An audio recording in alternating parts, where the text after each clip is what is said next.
What is up, my friends? You are very welcome along to our player ratings video here on Anfield Agenda. After the Reds have finally won a game of football 2-0 against West Ham, it is just the start of the comeback. There is lots more still to do, but I'm grateful for small mercies at this point. I'm going to go through, give the referees, the players, the substitutes and our manager all a score out of 10. As always, you're going to see two player scores. In the upper right hand corner is the average Anfield Agenda audience score. The large square in the centre is my score. If you'd like to submit your player ratings moving forward, make sure that you're joined up to the Anfield Agenda WhatsApp community. You can do that by scanning the QR code in the bottom right hand corner of the image. Or feel free to play along in the comment section. The good news as well, I will be back tonight at 8:30 for the late night agenda, where we'll talk about the manager's future and lots more. Until then, let's get cracking with the ratings.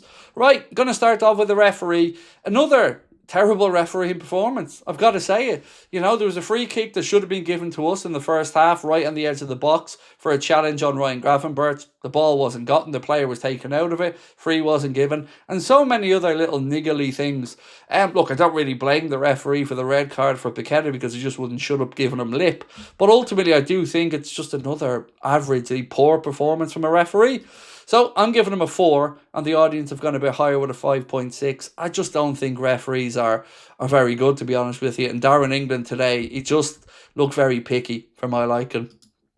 Next up, Alisson Becker. This was a really difficult one to score because he quite literally had nothing to do with a shot-stopping perspective. You know, he did come out, claim his area, cleaned up what he needed to do, but he didn't have one save to make in the entire game, so it was a difficult one to score. What I've gone for, though, is the all-reliable 6 for me, and it's a 6.8 from the Anfield Agenda audience. There's always one every week that makes me struggle, and it was Alisson this week, and thankfully that's because he'd no shots to save.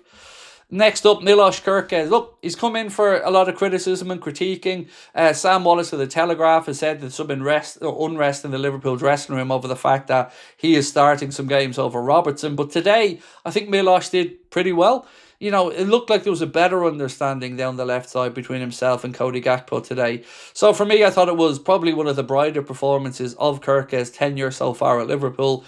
And he gets a 6 from me and a 6.8 from the Anfield Agenda audience. Do let us know where you're at, though, in the comment section on Milos. Right, centre-backs, and this is where we finally get to start giving out some praise to them. I thought Virgil and Ibrahim Konate both looked far more recognisable than the players that we've been seeing in recent weeks. Virgil just looked like he was very frustrated in the last game. Today, though, whatever they did, they just looked more solid. We just looked better protected across the back. Having a natural defender in Gomez at right back, I'm sure, would have helped out as well. But I thought Virgil and Ibu dealt with everything that came to them aerially today. So for Virgil, I'm going to give a score of 7. And the Anfield Agenda audience, pretty similar there, just a little bit lower than myself, with a score for Virgil of 6.9. Now to Ibrahim Konate, and look, I'm posing a question. I'm wondering, has the fact that Real Madrid have come out and categorically made sure that Liverpool know they don't want to sign Konate, and Konate know that they don't want to sign him, has that maybe Liverpool snapped him out of whatever funk he was in, wherever his head was at? Now I hope he realises and focuses on a future with this team, a team that he is a part of, and hopefully he signs that new deal. So today, credit where it's due. That was far better from both of our centre-backs. As I said, not one shot on target conceded today. That has to count for something. So Konate, along with Virgil, for me, gets a 7. And the audience have gone a little bit lower there for Konate with a score of 6.6. Look, the opposition do have to be taken into account. West Ham have not been great this season. But I will take any small mercy and any small win I can get at the minute, folks. Next one, Joe Gomez. Look, brilliant. You know what I mean? Brilliant. Don't really have much else to add to that. This looked like a different Joe Gomez to the one that we've seen against Southampton and in other games he's had, which haven't been many. Today, he was full of energy up and down that right-hand side. I thought he made us look particularly more solid at the back and got forward plenty of times to help out at the other end of the pitch as well. That was fantastic from Joe. Yes, it's risky having your 3 centre-backs, your 3 only fit and available centre-backs on the pitch, but you could see the difference it made, having a natural defender at right back. So for me, for Joe today, it's a 7.5. He was second in your Anfield Agenda Man of the Match vote, and we'll move on to the winner of that in a moment. But it's a 7.5 for me for Joe, and the audience thinking quite similarly with an average score there for Joe of 7.7. Surely he starts right, Joe, on Wednesday against Sunderland. Now, Ryan Gravenberch in the middle of the park. I thought he was good today. Look, there wasn't much bite from West Ham really in the middle of the park, so he wasn't really coming in for much treatment in there. But again, very good at being press resistant, very good about moving the ball through the lines. When you've got ISAK in there ahead of him as well, I just thought we just looked more complete in midfield today. Sharper, just did the simple things better. Not really, outstanding in any way, shape or form, but better. And that, again, is important at this time when you're trying to fight for every single point. Any little plus you can take is a positive. So, for me, it's a 7 for him as well. And it's a 6.8 from the Anfield Agenda audience for Mr. Ryan Gravenberch. But let me know what you think on the midfield today in the comment section. Alexis McAllister, I still don't think he's at it. He was okay today, and there was some good driving forward from him. I think he offered a bit more protection to the back as well. He seemed to be sitting a bit deeper at times. But I know there's more to come from Alexis McAllister. He'll know there's more to come from him. We know what type of player he is. This season we haven't seen it yet, but he's getting there bit by bit. And look, there's confidence lacking from a lot of these boys. Today, step in the right direction for Alexis. I'm giving him a score of 6. And the Anfield Agenda audience feeling a little bit more generous to me there with a score for Alexis of 6.4. Dominic Szoboszlai, I thought he was really good today. Again, not the man of the match as he has been many other times for us, but I thought that he was a very, very, very important factor, both defensively and in attack today. Covered every blade of grass. I love it. I love the shithousery as well, winning free kicks when we needed them to slow the game down. There was a moment in the second half that I mentioned in the match reaction where we had a chance to counter, but he didn't want to overcommit, and he rightly checked back because we're in game management mode at that point. Checked back, protected the ball, recycled it, and we got back into our shape. I'll take that. I'll take that when we have a lead to defend. So for me, I'm going to give Dom today a score again of 7, and it's a 7.1 for the Anfield Agenda audience for Mr. Szoboszlai. Florian Wirtz, your Anfield Agenda man of the match. This hopefully was the coming out party for Florian Wirtz because you could see the class, the talent, the touches, the balls around the corner, the movement. Just look at his touch map. The dude was all over the pitch, and I mean that in a good way. I agree with taking him off at the time as well. Lots of people were unhappy about him and ISAK coming off. It's about protecting them. I didn't even think he'd be starting this game today. From to come on there and get, 70-odd minutes? I'll take that, wrap him up in cotton wool and hope he's ready for Sunderland on Wednesday. Same with Alexander Isak. No problem with the manager taking him off. Again, we got to protect these guys and look to the future. So, for me, it's going to be a score of 8 for Florian Wirtz. He is our man of the match, voted for by you guys.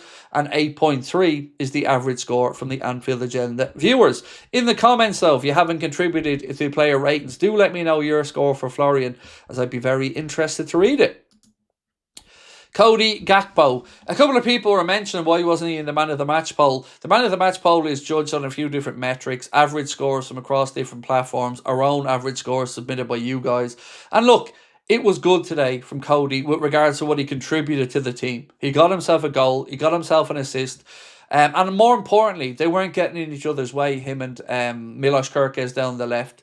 Still more to come out there, and I do think we could do with some increased competition for him. But today, give the man his credit. You don't go away with a goal and an assist and not have contributed a lot to the team. So it's a 7.5 for me for Cody Gakpo, and it's a 7.3 from the Anfield Agenda audience. See, I'm being more positive.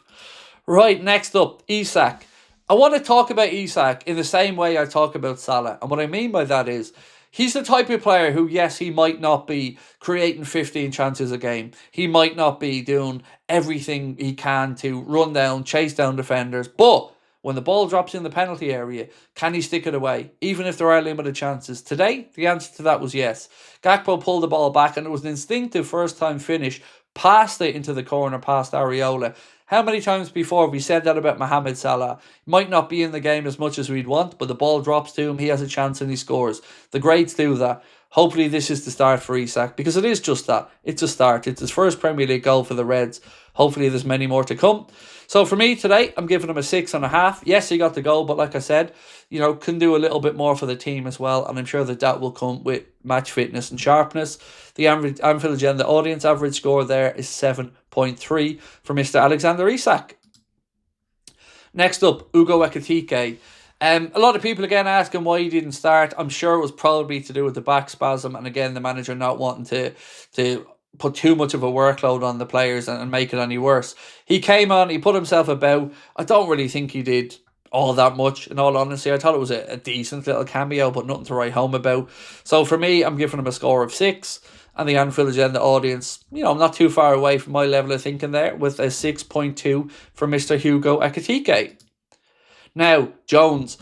I couldn't believe when I was seeing people criticising Jones when he came on, because as soon as he came on, he had us driving forward. He was playing 1-2s, and he never ever hides. I say this every week. Say what you want about him, but he's always positive. He's always looking to get the ball and get forward. And I thought he made a difference when he came on. I really, really do. So, fair play to Curtis Jones from me. And I'm going to give him a 7 for that today, because honestly, like I said, to me, he made a positive impact when he came on. And it's a 6.2 for the Anfield Agenda audience there for your average score for Curtis Jones. Mr. Andy Robertson, he snuck onto the pitch. I looked up 1 minute he was on, and I was thinking, where did he come from? Look, he could have started today and nobody would have argued about it. But we want good competition at left back. We want Milos Kerkez to be pushing on. And hopefully these guys can battle it out for the remainder of the season, because if they're both on form, that's just a good thing for the team. So well done again to Robbo today when he came on. But I'm going to give him the average substitute score of 6. And the audience feeling very similar there with a score of 6 for Andy Robertson. And lastly, but definitely by no means least, the manager. We asked him to make changes. He did. We asked him to give other people a chance. He did. But most importantly, we went back to basics. We looked a little bit more solid. Yes, we could be a bit more gung-ho in attack, but we wanted less shots to save for our keeper. We got them. We wanted a clean sheet. We got it. We wanted a win. We got it. It isn't redemption for Arne. It's baby steps.